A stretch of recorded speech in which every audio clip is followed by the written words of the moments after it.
Yo, what it do, man? It's your boy Cass and we back with another video. And this video we react to a horror story animated. It's 3 stories about an Uber driver, what he did. Yeah, it's really based on a true story, guys. If you look at my channel, you can see what I did. I did a horror story animated. It's called I'm Sorry My Friend. Go check that out. You know, that was kind of interesting to see. I ain't really know it's based on a true story. My boy put me on this. So I'm finna be doing a lot of these. Yeah, this about three stories. Yeah, this should be interesting.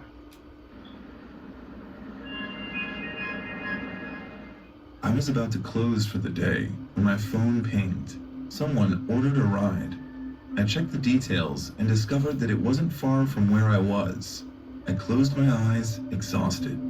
I accepted the ride and drove to meet the passenger. I stopped the car in front of 2 girls. One was swaying on her feet, obviously drunk. It is not a strange sight in New York. "Yo," the blonde one yelled, leaning through the window. "Are you the Uber?" she slurred. The other girl giggled as she looked towards me. I nodded and they squealed, with quite some happiness on their face. They clambered inside, tottering in their heels. After they managed to sit down and close the door, I started to drive, anxious to drop them off. They reeked of alcohol. I tuned them out and focused on driving. I stopped at a red light. One of them loudly said they had been talking to me. I glanced back and muttered an apology. "Rose, leave the old man alone." Rose scoffed and looked at me angrily through the rearview mirror. The light turned green and I continued driving. "I'm not old. I'm barely 30, I said to myself. I heard a groan and the blonde girl told her friend she wasn't feeling too good. I looked in the rearview mirror, wondering what all the ruckus was about. Sophie didn't look so good either. Her face was a little green and she was clutching her stomach. My phone pinged and Rose met my eyes through the mirror. "What you staring at, perv?" she slurred. I gritted my teeth and stared straight ahead. We were almost at their destination. I could hardly wait. The car suddenly veered to the left as Rose lunged forward to grab my phone. Panicked, I quickly righted the car. Sophie groaned again, cursing. I heard a horrible retching sound and my knuckles turned white on the steering wheel. A flash of light comes from my phone. Rose is taking pictures of Sophie as she continues to puke. "Oh my God," I muttered. "Can I have my phone back, Rose?" "How did you know my name, stalker?" I stopped the car. Rose yells that I'm about to kidnap them, and I inform them that the ride is over and they are at their destination. "Well, why didn't you say so?" Sophie smacks the back of my head. It takes all I have within me to remain calm and tell them to get down and hand me my phone. "How dare you threaten us? We'll call 911 and tell them you took advantage of 2 innocent girls," Rose says, smirking. I told them that is impossible and untrue. I shook my head in disbelief. "Who do you think they'll believe?" Sophie asked. I paled in fright. "Exactly. Now be a good little boy and run along." They left me by the road, not looking back once. I got to my apartment and shoved my hands through my hair. I couldn't believe I picked up 2 psychopaths and they even threatened me. I have to get my phone back. I sat on my bed thinking. I looked up suddenly. I didn't have to get my phone back. I could just pretend this never happened. Hopefully, I would never have to see them again. I went to sleep smiling. The next day, I cleaned my car, I got a new phone, linked it to my Uber account, and resumed work. For me, driving was usually relaxing. I got to move around town and get paid for it also. It was very rewarding and pleasant as long as the passengers are cool. Most of them don't talk to me at all, so I usually feel like I'm on a road trip. My phone pinged, and I moved to my destination to pick up the passenger. I saw two girls standing together, and my heart started to accelerate. It's Sophie and Rose. I groaned as I eased the car to a stop. Sophie leans over and grins widely. "Hello, Mr. Stalker. What's up?" I looked at them, and I told them I would cancel the ride. Rose laughs, a high screeching sound that makes my skin crawl. "You have no choice," she said, holding out my phone. I looked at her, unmoved. "Your phone here is evidence of our encounter, and nothing is going to stop us from calling 911 and then telling them that you assaulted us," she said, giggling. Sophie gave her a high five. "Yep, that's the plan. So you're going to be our personal driver. You'll drive us anywhere we want, whenever we want." I took a deep breath, and another, and another. Then I told them to get in. They squealed with delight. I drove them around New York throughout the afternoon and then dropped them off at their place. The next day, I drove them around again, and they were the only passengers I picked up. They made me carry their bags from shopping malls and wait outside for them while they went to a club. It was the 7th day since I became their chauffeur. I was exhausted and very angry. I'd always been a quiet guy. I never troubled anyone. But these girls had driven me crazy. I was literally burning from inside. I thought harder, looking for a way out of my predicament. I knew where they live. I smiled to myself. I knew where they lived. I left my house by midnight and drove to their apartment. Get on their ass. I picked the lock and broke in. I looked over the apartment.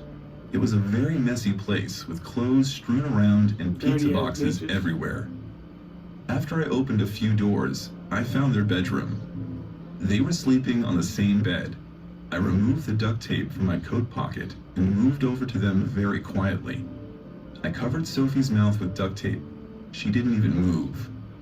I reached over and covered Rose's mouth. I pulled the covers back and gently tied Sophie's hands together. As I leaned over to grab Rose's arms, she stirred and I froze. She continued to sleep and I quickly tied her hands.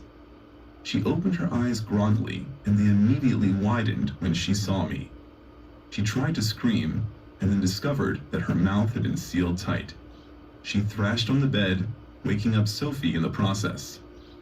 Sophie blinked at me before recognition filled her eyes. She also tried to scream, but couldn't. She thrashed wildly on the bed. I took a chair and sat down. I smiled. "Now, girls, you've been messing with me. I never did anything to hurt you, but you have humiliated me and assaulted me. You puked in my car and threatened me. I saw my phone on the bedside table and grabbed it. This is what you were using to blackmail me, and now I have it. I should just leave, but instead, I'm going to make you pay." They whimpered and I grinned. I then undressed them and clicked many images. I could see their eyes widen as if they wanted to shout, wanted a way out, but couldn't. "This is how it feels. This is how you made me feel," I shouted. "If you ever come across my path again, you will find yourself becoming an online celebrity overnight, if you know what I mean." With these words, I left their place. The next day, I simply burned that phone. I didn't want any memory of what happened to me and what I did as a result. Hopefully, it was just a messed up nightmare. Hopefully, I would never meet such mean customers again. Your purchase could be free when you use your Credit Karma Visa debit card. Free groceries.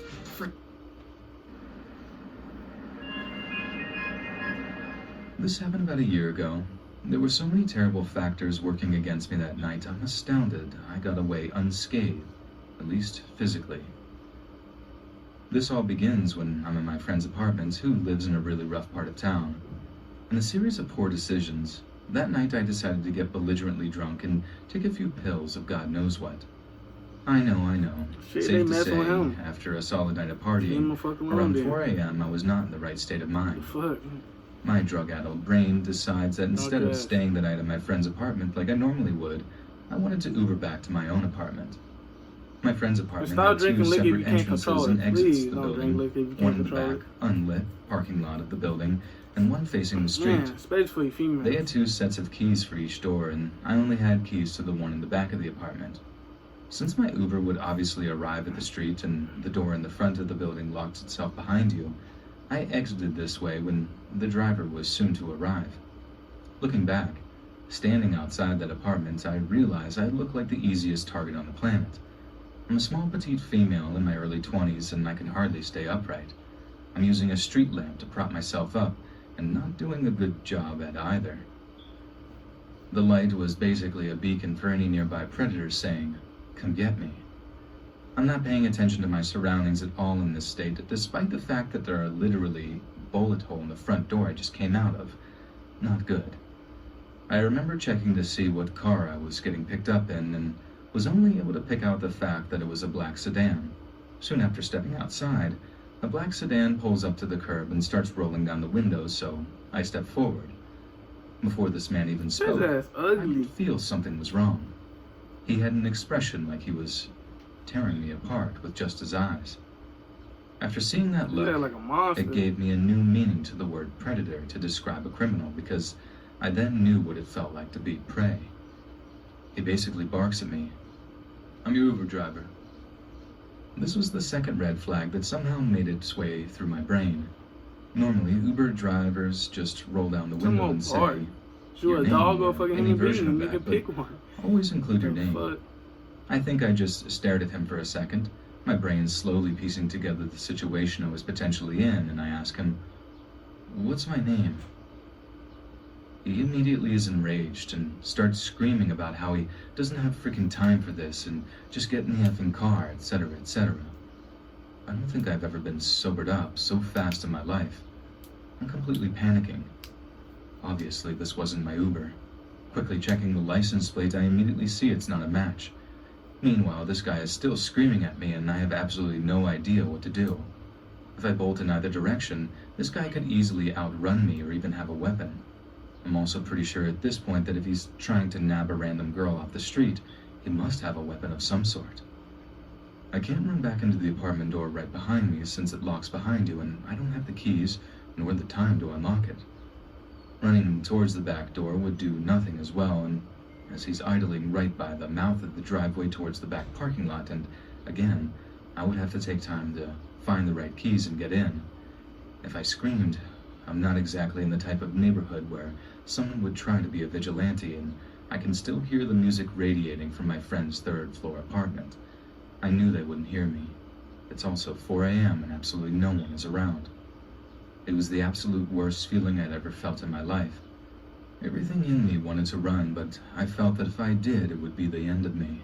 But if I kept standing there, staring in shock at the screaming man, the result would be the same. From when he started screaming at me to this point, I'm guessing only 20 seconds had passed.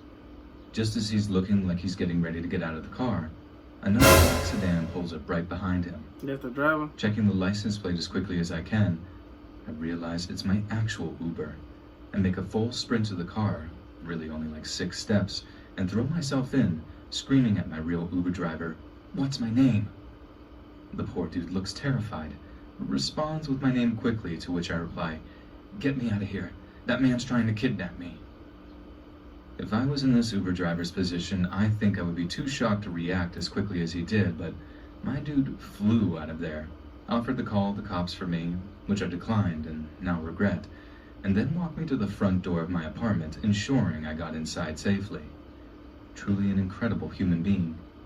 You can rest easy knowing he got the fastest tip my college student bank account would allow for, although he deserved much, much more. Yeah, he a weirdo. What this dude doing? Like, So this morning I got a cab Get your from a weird local ass cab on, office. nigga. They're a big chain, which I had pre-booked in advance the night before. Got in the car, all good. I noticed the driver checked me out strangely through the rearview mirror, but didn't think much of it. We start driving. Now, my work is about 40 minutes away by car, and the route can be along some winding roads. However, 15 minutes into the trip, I realize we are actually still not far from my home. It's like we've been going in circles. Concerned, I check the maps on my mobile, and eventually I can see that by the looks of it, we were going towards some big road, in a wrong direction, but still towards that road. So I thought, okay, we'll just take it and we'll follow it towards my work. When we approach the road, the driver turns in the opposite direction to my work. We're already quite far from it, but we should be halfway there by now. I can see he has a GPS with my work address on it, but it doesn't look like he is following it. Straight away I ask him, why are we going in the opposite direction? Him in a flat voice. Is it not the right direction? Me? No. Nigga, it's you know the it's not opposite the right direction, nigga. That But tight ass shit. that is on. what my GPS is telling me. Nigga, Well, stop lying. it's telling you nigga. wrong. Okay, let me try to Google Maps on my mobile. Fiddles with the mobile, but stops halfway and is not doing anything, and carries on driving. So, what's happening now? Here I don't really remember what he replied with, but I was starting to feel a bit faint. I mean, can you just stop the car and check the directions? Looking in the rearview mirror. Yeah, I will. He does not stop, and carries on driving. Me feeling like I'm in a really, really bad dream, I begin to shout for him to stop the car. He stopped the car, and as I was getting out of it, he didn't utter a word. I jumped out in the middle of the road and in the middle of nowhere. Granted, it wasn't the middle of the night, but still, I was so shaken that I just walked for a while, and it took me about 10 minutes to remember about things like Citymapper and Uber. That Uber driver wasn't very nice either, as in my state of derealization, I still feel like it was a What's wrong bad with these dream, Uber and drivers? That's why I something don't take bad would Uber. happen again. I couldn't stop looking at the maps as we were moving. Now I'm wondering myself, was I unreasonable? Was the cab driver probably a freak who doesn't know how to drive in London and how to communicate with people? If so, whatever. It shook me badly enough to consider this a traumatizing experience. But what do you guys think?